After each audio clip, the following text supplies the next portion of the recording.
अगर आपके जीवन में कर्ज ही कर्ज बढ़ता जा रहा है, बहुत ज़्यादा कर्ज बढ़ गया है, तो ये वीडियो सब उन सभी भाई बहनों के लिए है जिनके परिवार में बहुत अधिक कर्ज है, कर्ज की समस्या बनी हुई है।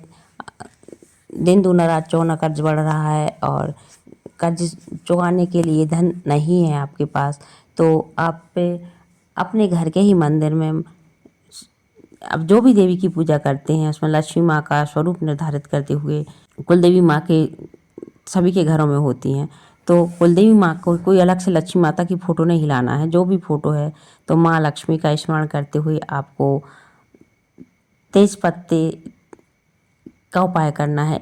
आपको कुल 33 तेज पत्ते ले लेना है। साफ स्वच्छ होना चाहिए, सुंदर कटे फटे नहीं होना चाहिए।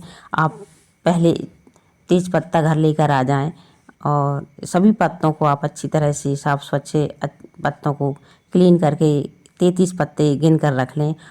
उनको पूजा स्थान में ही रख लेना है आपको, और शुक्रवार के दिन से करना है। ये शुक्ल पक्ष के शुक्रवार से शुरू करना है, प्रथम शुक्रवार से आपको, क्योंकि शुक्ल पक्ष में किए हुए उपाय सभी सिद्ध होते हैं, ऐसी मान्यता है। और शुक्ल पक्ष में शुभ काम शुक्ल पक्ष में ही किए जाते हैं। तो आपको करना क्या है, और से आपको माँ लक्ष्मी माँ की पूजा अर्चना वंदना करते हुए आपको माँ से अपनी कर्ज मुक्ति की कामना करते हुए एक तेज पत्ता पूजा करने के बाद, आप दैनिक पूजा जो भी करते हैं उसके बाद एक तेज पत्ता लक्ष्मी माँ को अर्पित करें। और भूल ना हो आपसे, एक डिब्बे पात्र में कुछ में भी आपको 33 पत्ते रख लेना है और उसके बाद एक पत्ता निकाल कर माँ लक्ष्मी के श्री चरणों में अर्पित कर देना है अपनी कामना करते हुए। और 33 दिन कंटिन्यू करना है, आपको भूलना नहीं है, आपको एक भी दिन नहीं भूलना है। आप इस पर श्रीम करके, श्रीम लिखते हैं लाल चंदन रोली या हल्दी से, तो और जल्दी आपकी कामना पूर्ति होती है। तो इस पत्ते पर श्रीम लिख कर भी आप, या आप कर्ज जो भी आपको जो काम करना है, धन चाहिए या कर्ज मुक्ति, तो आप कर्ज लिख सकते हैं, और धन चाहिए तो धन लिख सकते हैं। ऐसा लिखकर आप माँ लक्ष्मी को अर्पित करें। और जब आप दूसरा पत्ता चढ़ाते हैं तो पहले पत्ते को उठाकर आपको लक्ष्मी माँ के पीछे या तो एक कुछ पात्र बना ले, उसमें रखते जाना है, या पीछे आपको इस पत्ते को रखना है। इसी तरह क्रम से आपको 33 पत्तों को चढ़ाना है 33 दिन। और जब 33 पत्ते हो जाते हैं तो 33वें दिन भी इसको चढ़े रहने देना है। और जब आप दूसरे दिन पूजा करने जाते हैं तब इन सब पत्तों को आप उठा लें और अपने रसोई घर में रख लें इनको,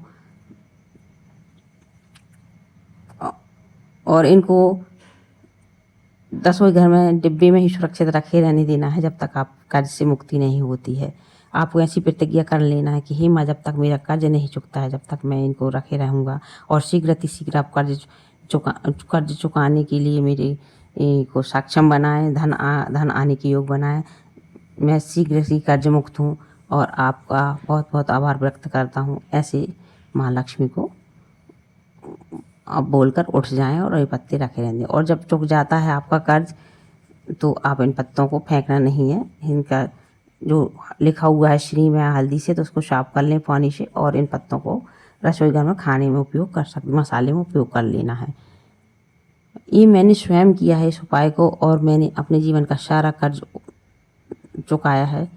मेरे पति का सारा कर्ज चुक गया है इस उपाय से। भी ना किसी तरह से योग बनाती हैं धन आने के और कर्ज मुक्ति से होने के लिए, तो इसको अवश्य करें। और इसके साथ ही आपको रोज़, आप पढ़ नहीं सकते हैं तो गजेंद्र मोक्ष पाठ अवश्य सुनें।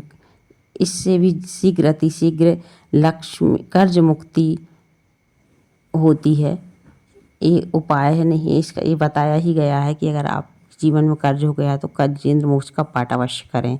तो आप इसको दिन में सुबह शाम हम अवश्य सुने। आप जब भी जितनी बार सुने, आप जल्दी से जल्दी को मुक्त होना चाहते हैं तो गजेंद्र मोक्ष पाठ आप स्वयं करें।